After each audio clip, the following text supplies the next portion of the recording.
हम लोग निकले हैं, पीछे एक और गाड़ी है, यहाँ अमन, प्रिया, बाबू। फाइनली हम जा रहे हैं बागा बीच।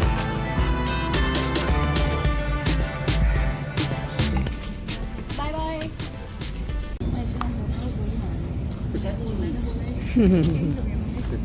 तेरा फोन ही नहीं लग रहा था, बोले ना मेरा फ़ोन जा भी नहीं रहा है, आ भी नहीं रहा है, यहाँ पर कुछ पकड़ ही नहीं रहा है। ठीक है, कईयों को देखते हैं ना। हाँ, मैं फोन दिखा रही हूँ। शादी के दूसरे दिन फिर हम सब ने भी बेटी से विदा ले ली और मम्मी निकल रही थी एयरपोर्ट के लिए। एयरपोर्ट काफ़ी दूर है, 56 किलोमीटर दूर था यहाँ से। तो फिर अच्छा खासा मतलब जल्दी ही सब निकले हैं कि थोड़ी देर एयरपोर्ट पे बैठ जाएं, वो ठीक है, बट लेट नहीं होना चाहिए। स्वागत करती हूँ आप सभी का आपके अपने चैनल द लाइफस्टाइल टेल्स में। आप अपना इतना कीमती वक्त निकाल कर मुझसे मिलने आते हैं, व्लॉग देखने आते हैं, उसके लिए आप सभी का दिल से आभार प्रकट करती हूँ। बस यहाँ मम्मी को ज़रा समझा रहे थे क्योंकि मम्मी निकल रहे थे अकेले और हम लोगों ने 2 दिन गोवा में ही रुकने का प्लान किया था। कोलकाता से ही हमारी ये प्लानिंग थी कि भाई शादी के बाद में 2 दिन हम एक्स्ट्रा रुकेंगे, थोड़ा घूमेंगे फिरेंगे तभी आएंगे, क्योंकि बार बार इतना टाइम मिलता नहीं है। और यहाँ पर मम्मी फाइनली निकल गए थे एयरपोर्ट के लिए। चलिए कॉल कर लीजिएगा। चलिए, आपके शादी में आए हुए गेस्ट अब एक एक करके जा रहे, हो गई शादी आपकी। मम्मी के निकलने के थोड़ी देर के बाद में फिर दीदी और भैया निकले हैं कोलकाता के लिए, और उसके बाद में फिर जिया जी और उनके जितने भी फ्रेंड्स आए थे शादी में, फिर वो इकट्ठे निकले हैं। तो ऐसे एक एक करके मतलब जैसी पॉसिबिलिटी थी उस हिसाब से टिकट्स हुई थी। और यहाँ मेरी तबीयत ज़रा थोड़ी ख़राब सी हो गई थी, मुझे लूज़ मोशंस हो गए थे शादी वाले दिन से ही, मतलब रात से। तो काफ़ी मतलब मुझे वीकनेस फ़ील हो रही थी और ऐसा लग रहा था जैसे कि डिहाइड्रेशन हो गया है। तो मैंने बस सुबह से वो नारियल पानी चिंकी ने ला के दिया वो, और ज़रा सा मैंने पपीता वगैरह ही खाया था और मैंने फिर कुछ लिया नहीं। बस मैं जो जो निकलते गए तो मैं भी साथ के साथ ही छोड़ने के लिए गई थी। और एट लास्ट फिर हम सब मिल के निकले हैं इनके जाने के बाद में। कौन सा मिल गया? कितने बजे की फ़्लाइट है? कितने बजे की फ़्लाइट है? हाँ सिट्टू भैया, कितने बजे की फ़्लाइट है? 3:20। तो कुछ ज़्यादा जल्दी नहीं निकल रहे? 2 घंटे लगेंगे। रास्ता जैम है ना। आधा किलो है 30 किलो। बाय बाय रचना जी। अभी थोड़ी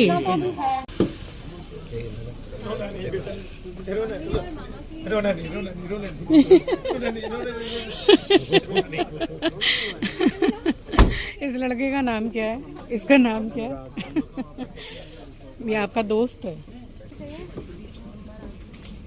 बाय बाय।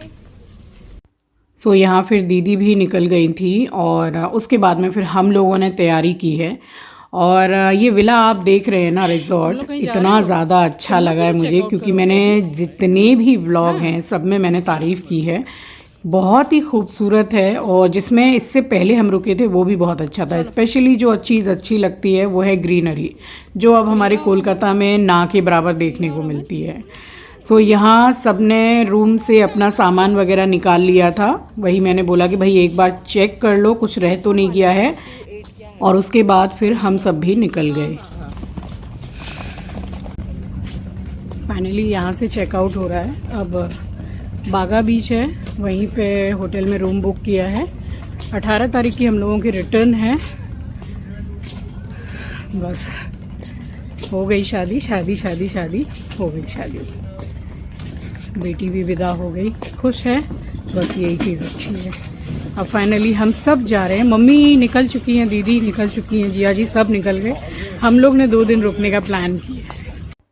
तो यहाँ बस निकलने से पहले सभी से हम मिले हैं, समधन जी से, समधी जी से, और अपने दामाद जी से मिले हैं हम। फिर बस फाइनली अपनी बेटी को भी गले लगा लिया और मिल लिए उससे हम।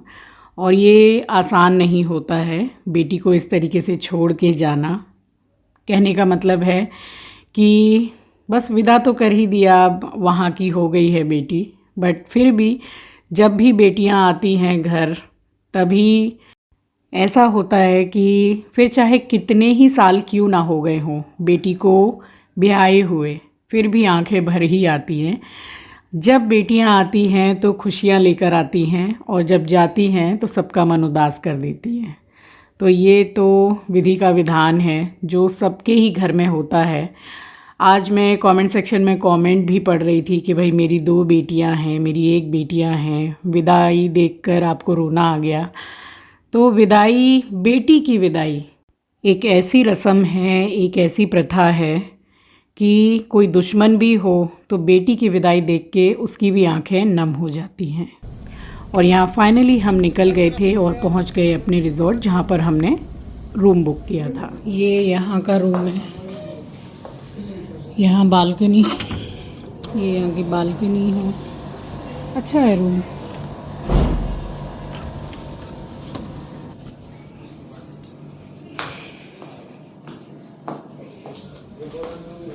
ये वॉशरूम,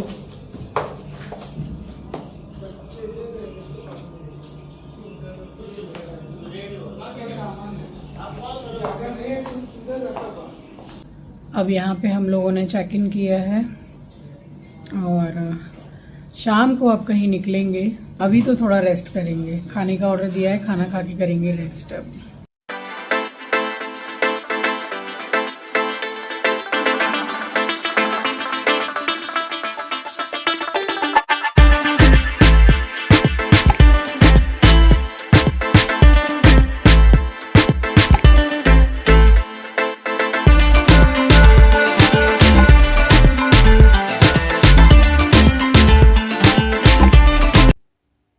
इस वक्त कुछ 6 बजे का टाइम हो रहा होगा, 6 सवा 6 का। तो मैं नीचे आ गई थी और आंचल ने बोला कि आप जाइए, मैं आ रही हूँ मुँह हाथ धो के, क्योंकि जो वहाँ से चले थे उसके बाद में फिर आंचल थोड़ा सो गई थी।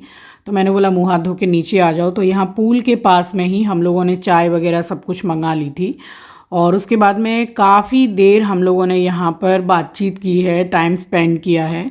और उसके बाद में फिर हम लोग निकले हैं घूमने के लिए बागा बीच। और ये वाला जो रिज़ॉर्ट है ये बागा बीच के बिल्कुल नज़दीक है, जैसे कि वहाँ स्कूटी लेके चलाने का ज़्यादा सिस्टम है गोवा में। तो हम लोगों को हार्डली 3 से 4 मिनट लगा है स्कूटी में और बागा बीच हम पहुँच गए। तो हम सब तो निकले थे गाड़ी से ही, क्योंकि वहाँ बागा बीच जाके फिर हम लोग रेस्टोरेंट में भी गए हैं, हमने खाना पीना खाया है। तो एक बार में हमने फिर कार ही ले ली थी, क्योंकि स्कूटी में फिर इतने लोग कैसे आएंगे। 1 या 2 ही स्कूटी हायर की हुई थी और बस यहाँ पे बैठ के हमने चाय वगैरह पी है। और जब आंचल की नींद खुली तब आंचल ने बोला कि मम्मी मैं पूल में जाऊँगी, बट शाम को 5, साढ़े 5 या 6 बजे ही पूल क्लोज्ड का बोर्ड लग गया था। तो मैंने बोला कि अब तू दूसरे दिन ही जाना।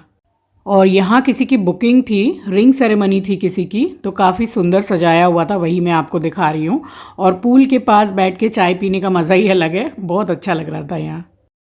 रेडी हो गई हूँ मैं, हम लोग बीच पे जा रहे हैं और डिनर भी हम बाहर ही करेंगे। ये कॉर्ड सेट है जो मैंने मैक्स से लिया था, अब आपको पूरा दिख रहा है कि नहीं, बैक से पूरा थोड़ा नीचे है और 1000 रुपीज़ का लिया था मैंने। ऐसा हल्का सा टचअप कर लिया है, सबके सब जा रहे हैं। अभी टाइम हो रहा है आई थिंक 7:30 8 कुछ ऐसे बज रहे हैं। तो कल काफ़ी लोग निकल जा रहे हैं, परसों सुबह हम लोग निकल जा रहे हैं। और सारे रूम का आपको दिखाती हूँ कि अभी कौन कौन कहाँ कहाँ पर है। फ़िलहाल मेरे सामने प्रिया, अमन और बाबू है।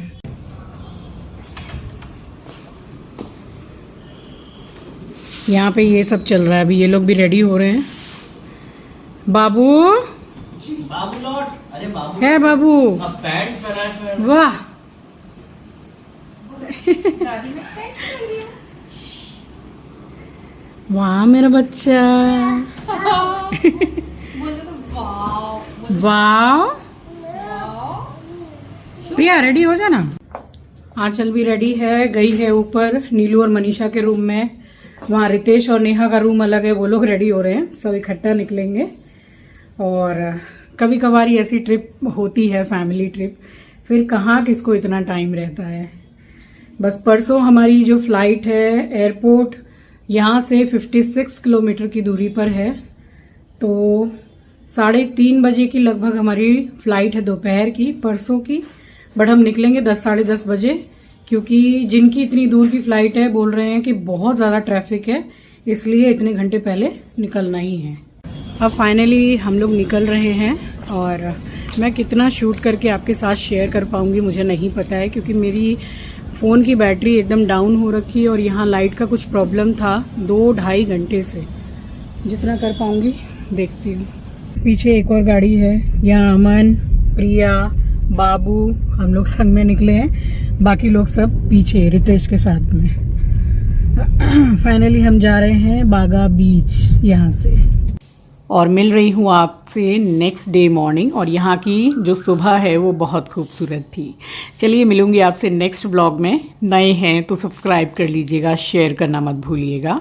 अपना ख्याल रखिए, अपनों का ख्याल रखिए। Thank you for watching guys, love you, take care, bye bye. Ram Ram ji आप सभी को, सुबह की राम राम, सुप्रभात, गुड मॉर्निंग। रात को हम लोग बहुत ज़्यादा लेट सोए हैं,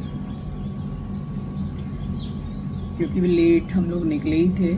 और यहाँ पे गोवा में सब कुछ जैसे कि बोलते हैं ना कि नाइट लाइफ, रात में सब कुछ बहुत सुंदर लगता है, लाइटिंग एंड ऑल सब कुछ। आज आधे से भी ज़्यादा, मतलब 100 में से 75% जितने भी लोग आए थे शादी में सब चले गए। अभी सुबह सुबह भी मनीषा सब लोग निकल गए हैं। अब बस हम कुछ 4-5 लोग ही रह गए हैं, जिसमें से कल हम लोगों की फ़्लाइट है, मेरी और आंचल की। मम्मी भी निकल गई, दीदी निकल गई, मनीषा, सब कोई। मेरी, आंचल की और नेहा की कल की फ़्लाइट है दोपहर की। आज का दिन है हमारे पास में, तो हमने सोचा है कि अगल बगल के जो मार्केट वगैरह है उसमें जाएंगे, बीच पे जाएंगे। कल तो पूरा मोबाइल जो है वो बैटरी हो गई लो, चार्ज ख़त्म पूरा, फिर आके रात में चार्ज में लगाया मोबाइल। गोवा में इस टाइम पे सुबह सुबह भोर का टाइम है, अभी ठंडी है सुबह सुबह, बट जैसे जैसे दिन चढ़ता है ना वैसे वैसे बहुत गर्मी है यहाँ पे। और यहाँ की जो धूप है इतना ज़्यादा, उसमें मतलब गर्माहट है कि पूरा स्किन ना जलने लगती है, एकदम टैनिंग, मतलब जलन होती है, ऐसा है।